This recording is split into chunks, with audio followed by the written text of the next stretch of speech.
bunch of different articles about reentry workers and people, for example, who may have learned to fly, liked it, but really didn't want to do it as a career. And then they decided later, you know, I really hate sitting in this office. I really want to go out and do something fun. And so I was talking with them about things that you have to show an employer to get them interested in you, and ways to explain what you've done in your background, because very honestly, they're going to say, well, why'd you do this and why'd you do that and how did you hop from here to here? And actually, with a good attitude and a good explanation, which means you got to think about it a little bit before you get in there, it's usually very easy to say, hey, you know, a lot of the stuff that looks bad on paper is very easily explained. Because one of the things I would get my people to do is take a piece of paper, line it down the middle, number it from 1 to 10, and you're going to list 10 things about yourself that you think are important for somebody else to know.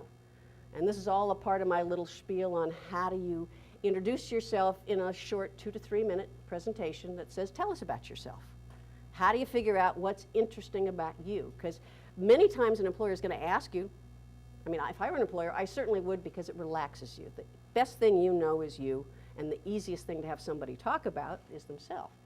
Then, of course, the question comes, so what do I say? And that's why I say list 10 things, and then write down on the other side of the paper, opposite each thing, why you think that thing is important to tell somebody. And if you can't figure out why it's important, guess what? Goodbye to that thing.